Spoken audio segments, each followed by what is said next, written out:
Research assistant Kylith barely glanced up from her quantum resonance calibrations when the Deep Space Communication Array began its routine maintenance cycle.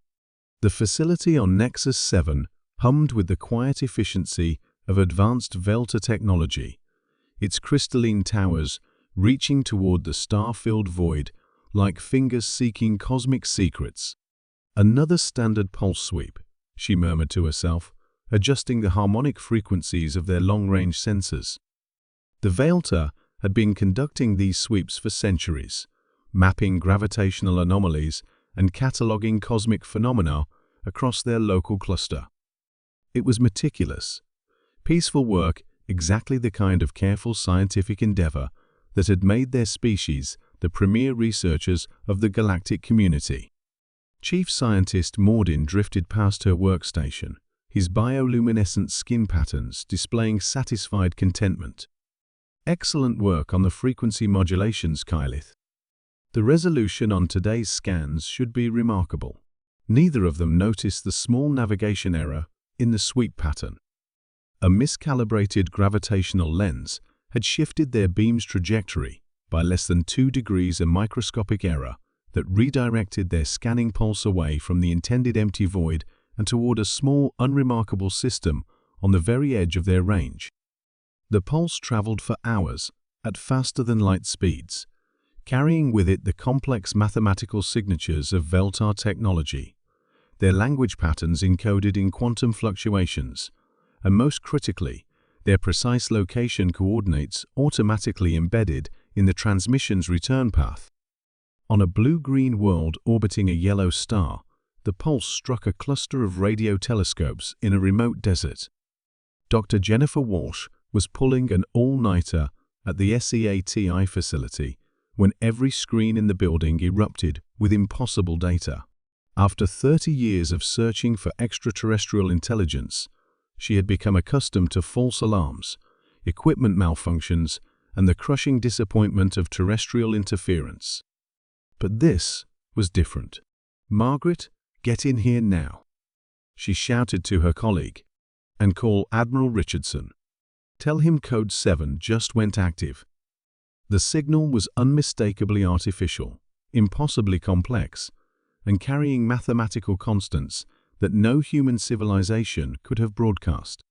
More troubling, embedded within the transmission were what appeared to be star charts showing a clear path back to its origin point. This wasn't just contact, this was an invitation. Or possibly reconnaissance. Within 6 hours, the Joint Chiefs of Staff had convened an emergency session.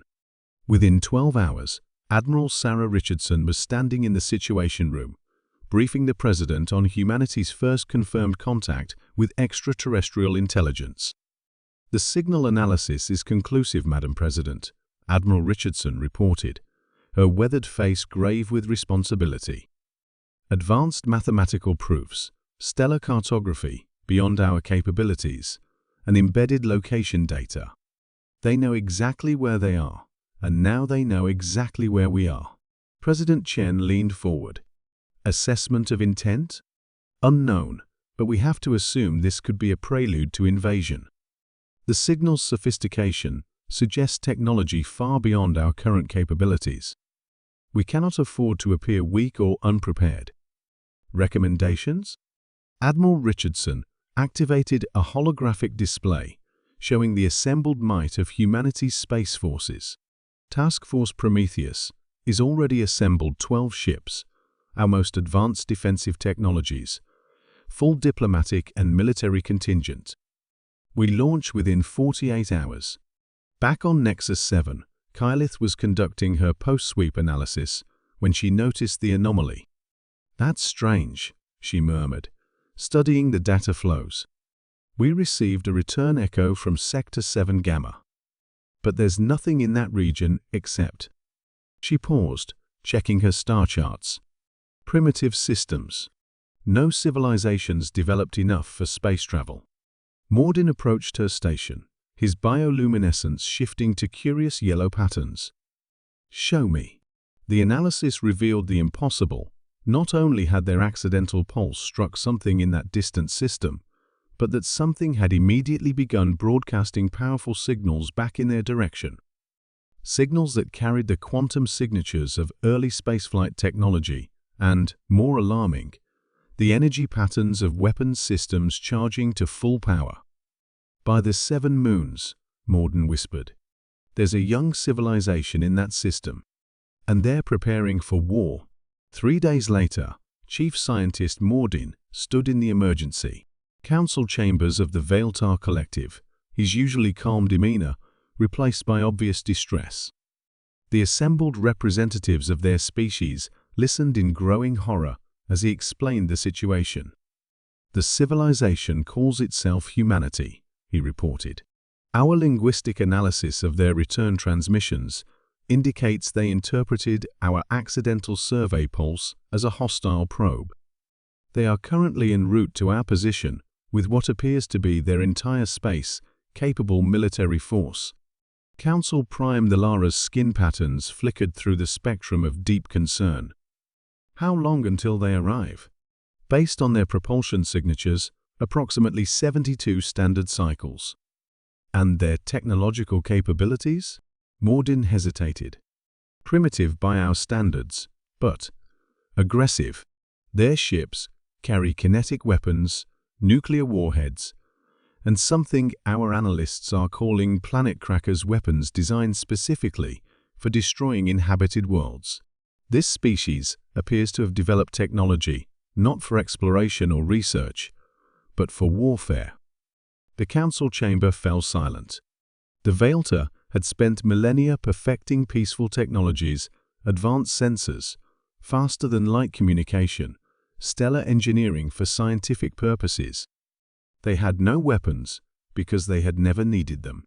Their neighbors were all fellow researchers and explorers, species that had long ago abandoned the primitive notion of settling disputes through violence.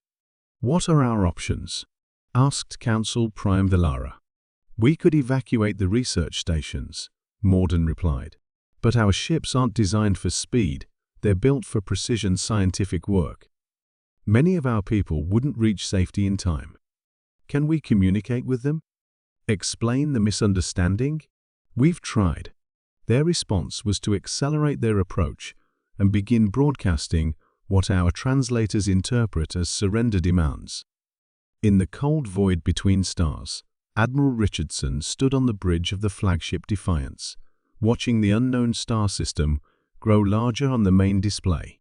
Around her, the most advanced fleet humanity had ever assembled, prepared for mankind's first interstellar conflict.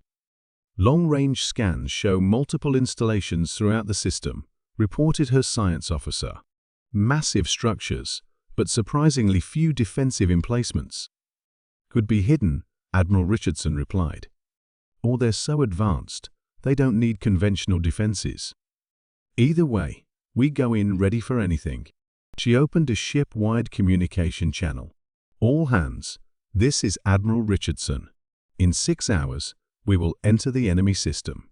Remember, this species made contact with us deliberately. They have our location, our capabilities, and possibly our weaknesses. We are here to show them that humanity will not be intimidated or conquered. Whatever their intentions, they will learn that Earth is not defenseless." What neither species realized was that they were both preparing for humanity's first interstellar war over a mistake, a calibration error that had transformed a routine scientific survey into the most dangerous misunderstanding in galactic history. In the silence of space, 2 civilizations rushed toward a collision that neither had wanted, but both were now powerless to stop.